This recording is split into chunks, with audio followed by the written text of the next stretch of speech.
Hey, greetings and salutations. I'm here with my friend Martin. Does this look familiar? Yeah, we're back at Saratoga Springs. We're going to attempt to try to find this drone. While we were here last week, I couldn't access any of the information that I needed to find this thing, and because I didn't have cell service or a Wi-Fi connection, so I couldn't use any of the GPS features on the application to locate this thing. But after I got back home and reconnected to the internet, I could use the application and the flight log to pinpoint where this thing should be. Now, if it did what it was supposed to do, losing connection with the controller, it should just kind of land where it loses connection. If that's the case, then we might be able to find it. I'm not holding out much hope, but there's a possibility we could find it. If it didn't do what it was supposed to do and it was just left to the mercy of the wind, then only God knows where the thing is at. So we're going to attempt to try to find Prometheus today. What do you think are our chances?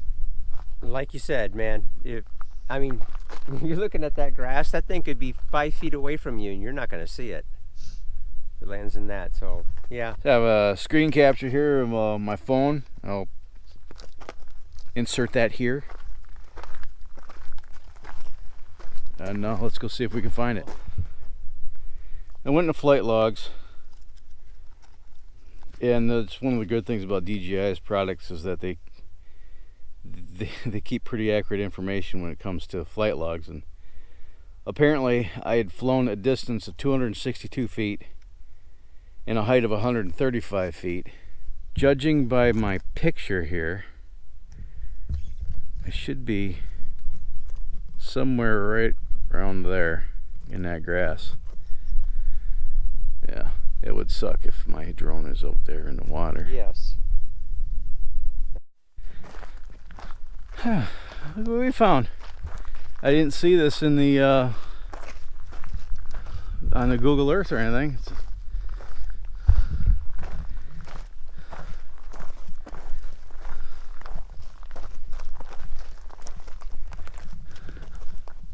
This used to be home sweet home. Yeah, for somebody.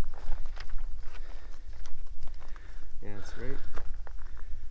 Oh yeah. There. Wow, look at the view in your domicile.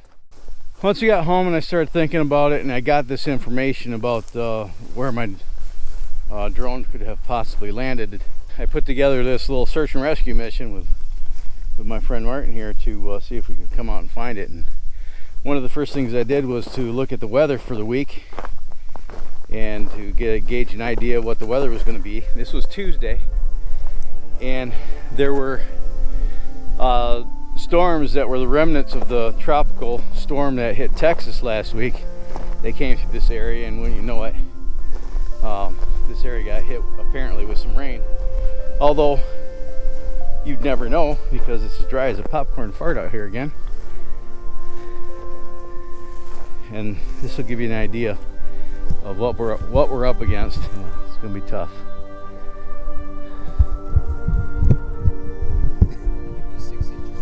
Yeah, you would see it.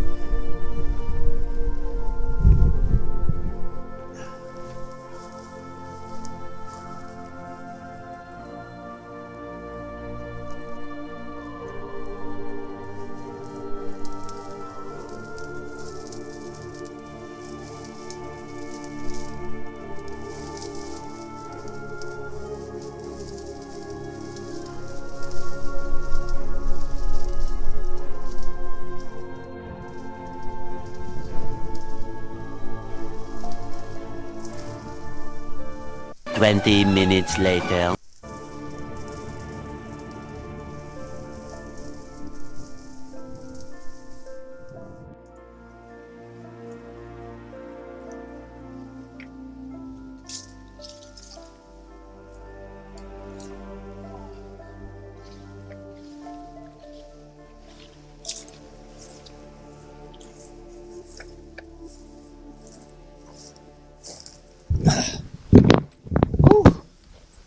Well, I got bad news, guys.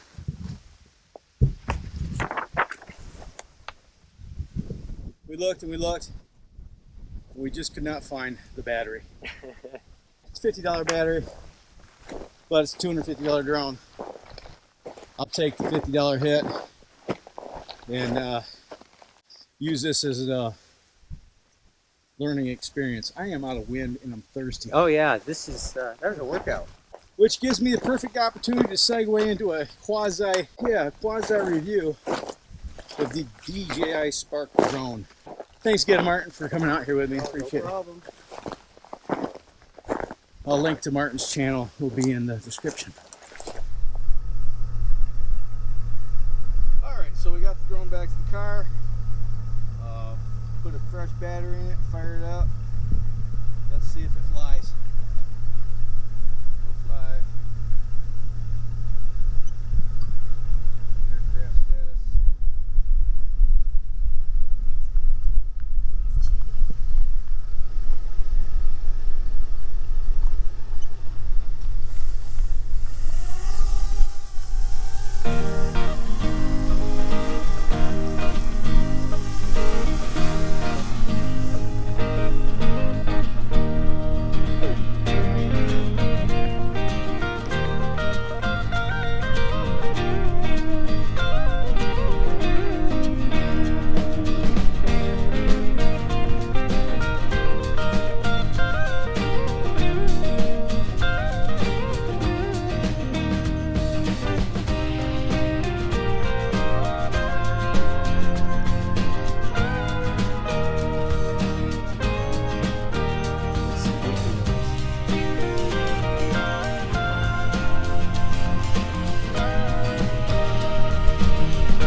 It was a little off its mark. Well, I moved it. It was gonna land over there.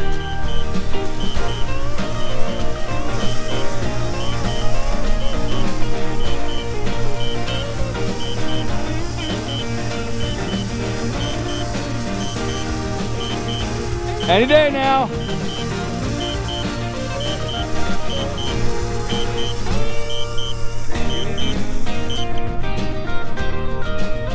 Prometheus lives. Long live Prometheus.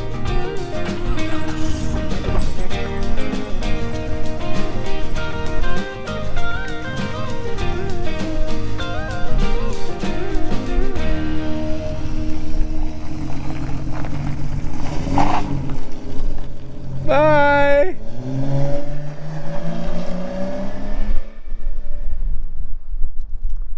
Holy speed racer. Such a rebel. Oh yeah, let's get out of the wind and talk about that drone. So my thoughts on the DJI Spark.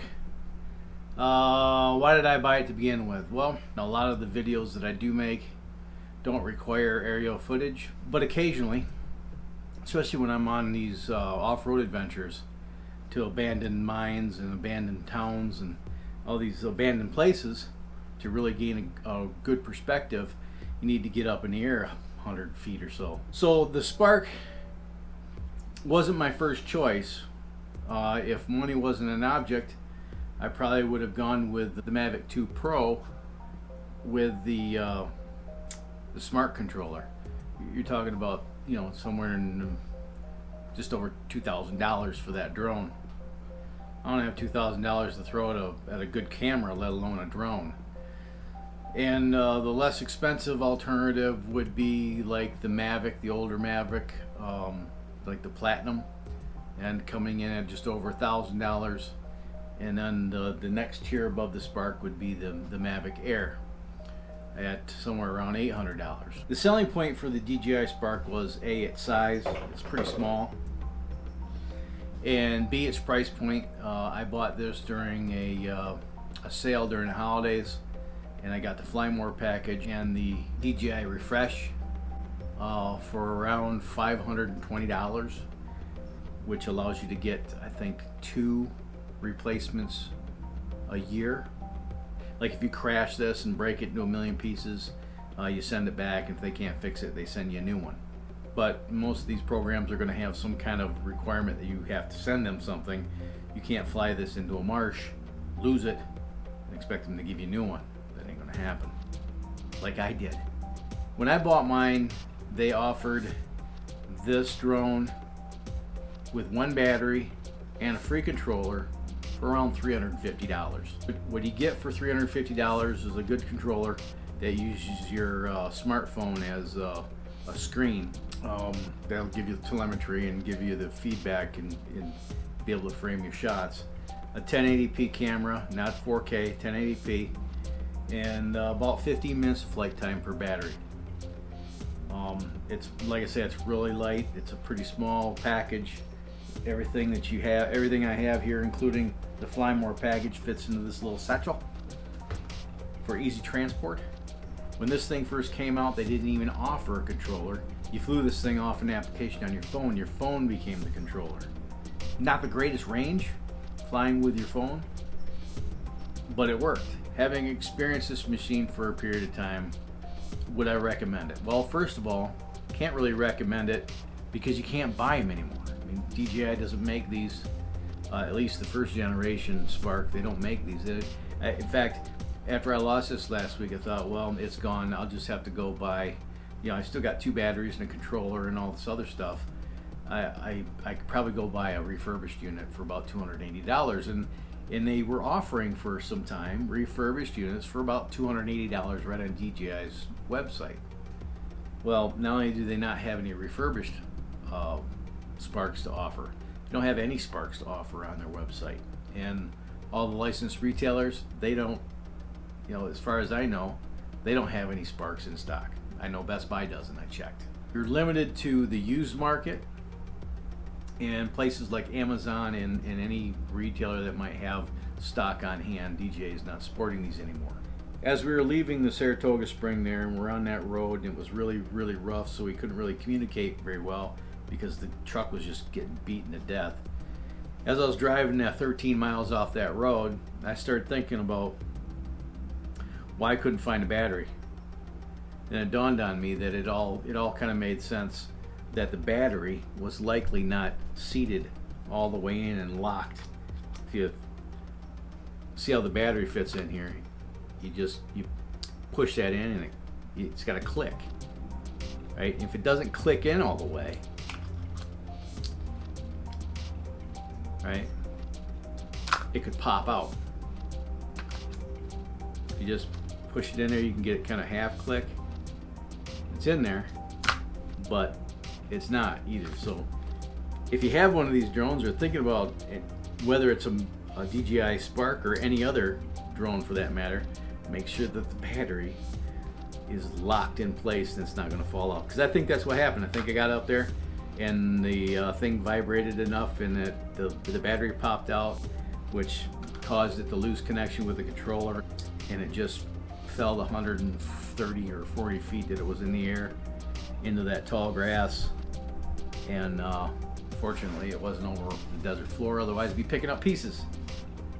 One of the big disadvantages to having a small drone like the Spark or even the Mavic Air is its size, and wind is going to wreak havoc on a small drone like this. It's going to work really hard to fight against that wind.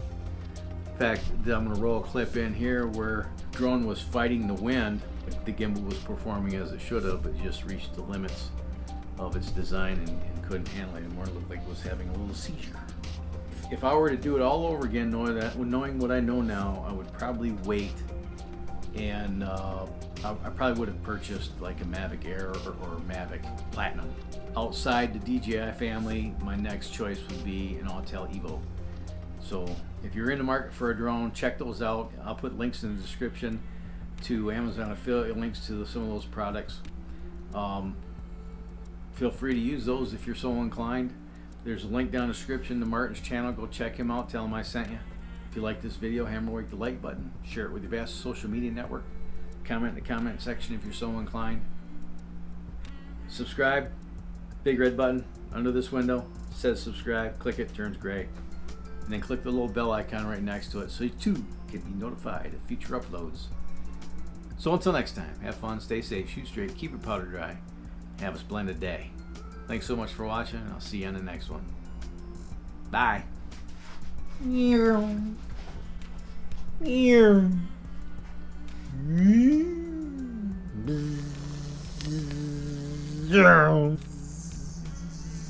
Yeah.